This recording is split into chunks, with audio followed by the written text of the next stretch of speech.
अस्सलामुअलैकुम। उम्मीद करता हूँ कि आप खैरियत से होंगे। ये है जी गोल्ड का चार्ट। तो फ्राइडे को लगातार दौड़ने के बाद यानी कल मंडे को गोल्ड ने कुछ सांस लिया है। यानी कंसोलिडेशन मूड में हमें कल गोल्ड नज़र आया और एक फ्लैट रेंज में ही ट्रेड करता रहा। बल्कि अगर आप देखें तो तमाम मार्केट ही कल जो है वो फ्लैट जोन में ही ट्रेड करती रही। But gold is still have support from middle east conflict. अभी तक इसराइल की तरफ से ग्राउंड इन्वेजन तो स्टार्ट नहीं हुई। अगर हम देखें तो ईरान की जानिब से ख़ास तौर पर काफ़ी जो है वो रजिस्ट किया जा रहा है। ईरान ने कहा है कि वो ग्राउंड इन्वेजन की सूरत में फिर वो जस्ट ऑब्जर्वर नहीं रहेगा और ये पॉसिबल है कि ग्राउंड इन्वेजन की सूरत में कॉन्फ्लिक्ट जो है वो फिर दूसरे जो मुल्क का जो रीजन्स हैं वहाँ तक भी एक्सपेंड हो सकता है।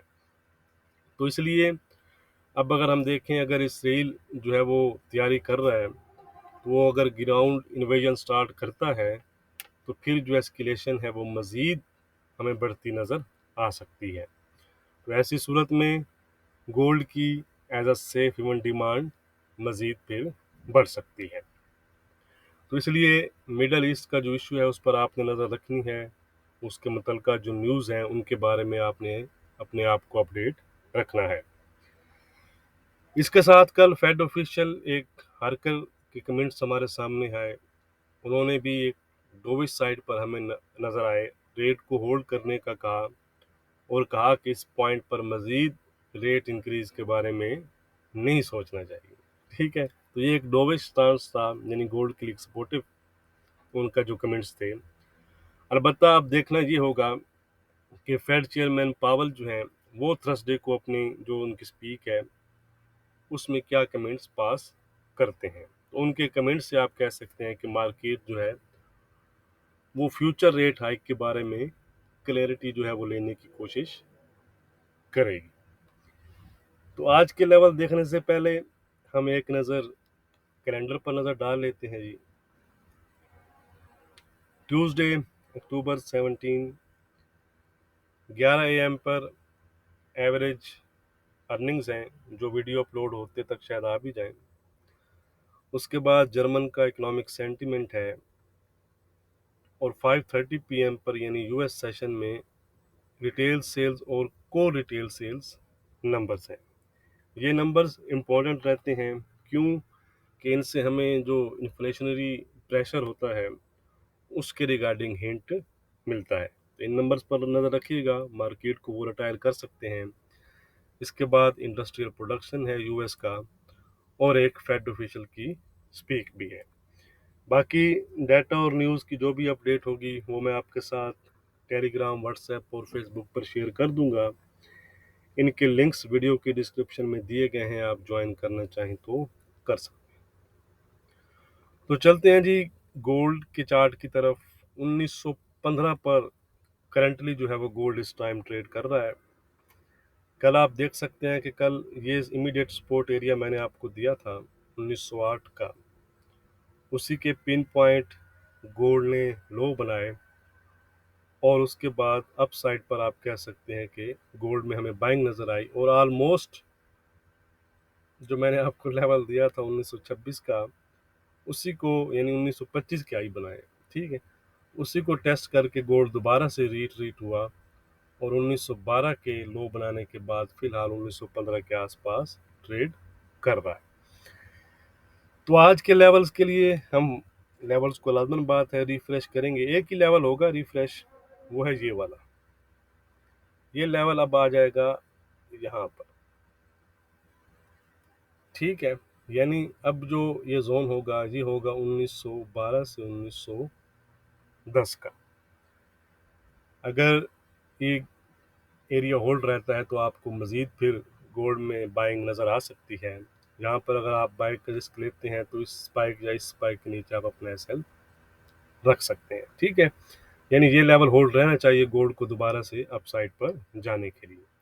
अगर गोल्ड इसको ब्रेक कर देता है यानी इसके नीचे क्लोजिंग हो जाती है तो गोल्ड फिर जो एरिया कल भी मैंने आपके साथ डिस्कस किया था कि 1902 से 1898 का ये जोन, ठीक है, ये फिर गोल्ड के लिए एक डिमांड जोन रहेगा। और इसके नीचे भी अगर कैंडल क्लोज हो जाती है तो फिर 1885 तो मैंने आपको याद करवाया हुआ है, ठीक है। ये 1885-80 का जो रीजन है ये फिर सपोर्ट एरिया रहेगा। तो ये सपोर्ट एरिया है, तो डीप बाइंग है जो प्रेफर है, बाइंग साइड प्रेफर है, यानी कि ठीक है, क्योंकि जो सिचुएशन है उसके लिहाज से। लेकिन फिर भी एसएल के बगैर आपने ट्रेड नहीं करना, और न्यूज़ पर भी आपने नज़र रखनी है। अगर हम रेजिस्टेंस की बात करें तो इमीडिएट रेजिस्टेंस तो यही है 1926 का। इसको अब आप ये भी कर सकते हैं कि 1923 भी कर सकते हैं, ठीक है। 1923-26 का जो जोन है ये इमीडिएट रेजिस्टेंस जोन है। यहाँ पर माइनर रेजिस्टेंस गोल्ड को मिल सकती है, लेकिन याद रहे कि फ्राइडे को भी मैंने आपको बोला था प्रीवियस वीक की सेलिंग साइड पर थोड़ा सा आपने कॉशियस रहना है, ठीक है। अगर इस जोन को गोल्ड ब्रेक करता है 1926 को, तो गोल्ड दोबारा से जाकर फिर अपने इन हाइस को टेस्ट करेगा। कौन सा जोन है ये? 1932 से 1935 का जोन। यहाँ पर गोल्ड को एक स्टिफ रेजिस्टेंस का सामना करना पड़ सकता है। इसका ब्रेकआउट फिर फ्रेश जो है वो लेग अप आप कह सकते हैं कि गोल्ड में बनेगा, और गोल्ड जाकर फिर 1940 और 1945 47 का जो एरिया फिर उसको टेस्ट करेगा। तो ये हैं वो लेवल्स जिनको आपने फॉलो करना है, जिनको आपने ट्रेडेबल लेवल जिनको कहते हैं, ठीक है जी। तो अभी तक अगर आपने वीडियो को लाइक नहीं किया तो ये थोड़ा सा डाउट बात है, लाइक जरूर कर दिया करें। अच्छा जी, रेजिस्टेंस है आज का। अब अपने लेवल्स देख लेते हैं, इंट्राडे लेवल्स। आज का रेजिस्टेंस है जी 1933 का। इसके ऊपर गोल्ड 1940 1945 47 तक पे जा सकता है। सपोर्ट सेम ही है जी कल वाला, यानी 1900 का। 1900 अगर गोल्ड ब्रेक करता है तो गोल्ड 1890 और 1885 80 तक भी जा सकता है। फिलहाल गोल्ड का जो ट्रेंड है वो इंट्राडे के लिहाज से हो चुका है फ्लैट। अब हम जाते हैं जी सिल्वर की तरफ। यह है जी सिल्वर का चार्ट। 2235 का हमारा सपोर्ट था। पिन पॉइंट लो बने हैं 2235 के, और तकरीबन 2250 के हाई बनाने के बाद 2248 के आसपास सिल्वर चल रही। तो थोड़े से लेवल आज हमारे चेंज हो चुके हैं इसमें जी। 2295 की जगह रेजिस्टेंस हो चुका है आज का 2280 का, और सपोर्ट हो चुका है 2225। ठीक है, यानी ये वाला लेवल जो ब्रेकआउट लेवल था इसका यहाँ पर, वही अब इसका एज ए सपोर्ट एरिया हो चुका है, ठीक है जी। ट्रेंड इसका भी इंट्राडे के लिहाज से फिलहाल फ्लैट चल रहा है। यह है जी क्रूड ऑयल। कल इसने जंप करने की कोशिश की, 88-30 तक गया भी, लेकिन उसके बाद दोबारा से रिट्रेट हो चुका है और 86-40 के आसपास चल रहा है।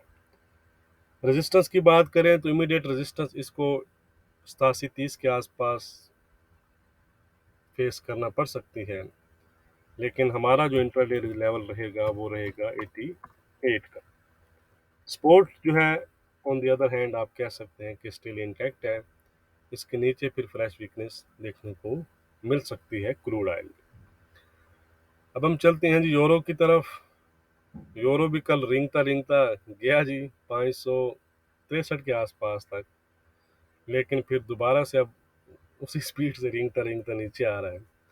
तो कुछ ज़्यादा मूवमेंट हमें नज़र आ नहीं रही। बहरहाल आज के लेवल माइनर से चेंज के साथ तकरीबन सेम ही है।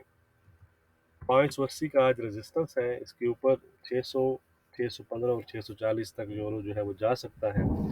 सपोर्ट हो चुका है हमारा 500।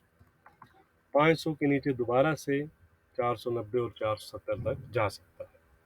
फिलहाल यूरो का ट्रेंड भी इंट्राडे के लिहाज से हो चुका है फ्लैट। यह है जी ब्रिटिश पाउंड। 2220 का हमारा रेजिस्टेंस था, 2220 के इसने हाई बनाए, और फिलहाल रिट्रीट होकर 2195 के आसपास चल रहा है। माइनर सा चेंज है रेजिस्टेंस में आज। 2220 की जगह 2230 का रेजिस्टेंस है। इसके ऊपर 2250 और 2270 के लेवल पर ब्रिटिश पाउंड टेस्ट कर सकता है। सपोर्ट है आज हमारा 2145 का। 21.45 के नीचे फिर दोबारा से 21.20 और 2100 तक जा सकता है। ब्रिटिश पाउंड का ट्रेंड भी इंट्राडे के लिहाज से हो चुका है फ्लैट। वीडियो को लाइक और शेयर करना मत भूलिएगा। बहुत शुक्रिया।